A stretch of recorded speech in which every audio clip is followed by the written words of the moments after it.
have another question from Dr. Blyden. Again, all right.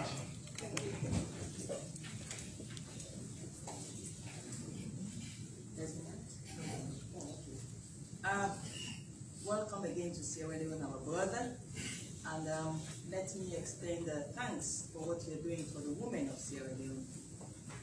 I am the first woman in Sierra Leone to edit a daily newspaper, and that was started 18 years ago.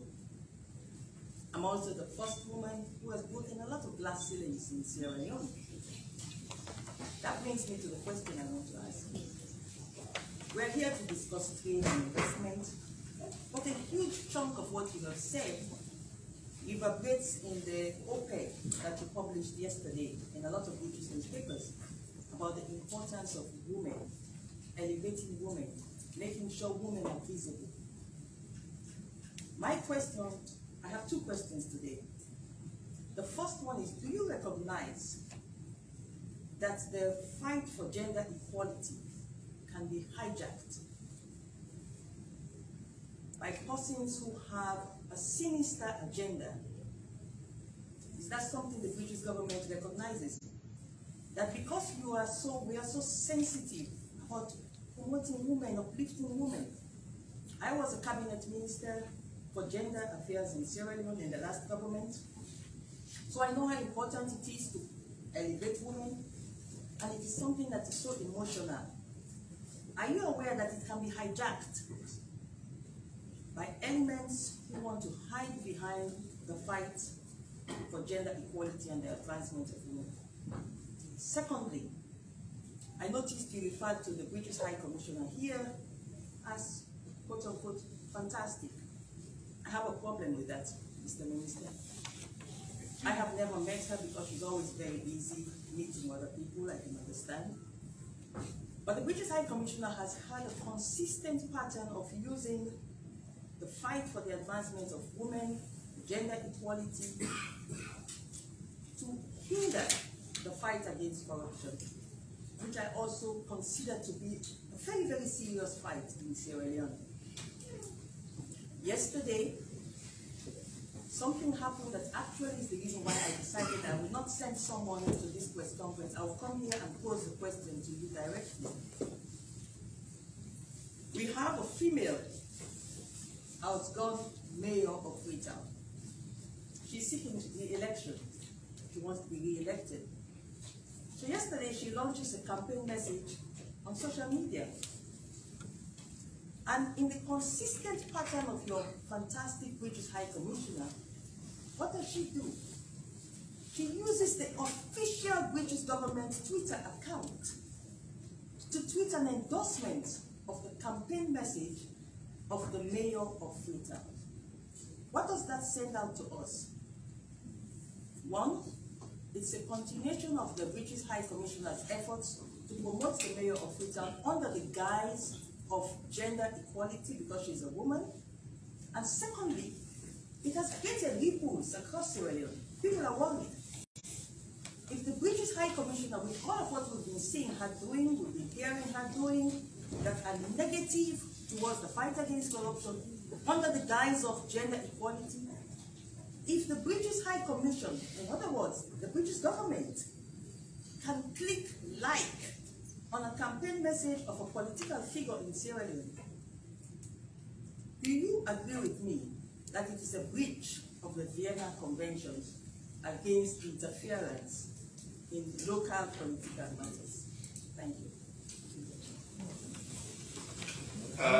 Firstly, I'm not going to edit my description of my High Commissioner as being anything other than fantastic. She is absolutely fantastic. For those of you who don't know her, she had a long and successful career in commerce before coming into public policy, and she is one of a significant number, an increasing number of incredibly high-achieving women in the Foreign Commonwealth and Development Office. 8 out of the 10 most senior ambassadorial appointments in the British system are currently held by women, including in Washington, including in the United Nations, in Russia, in China, in Ukraine, and a number of other places. So I am not going to edit my description of our High Commissioner being anything other than fantastic. She is that.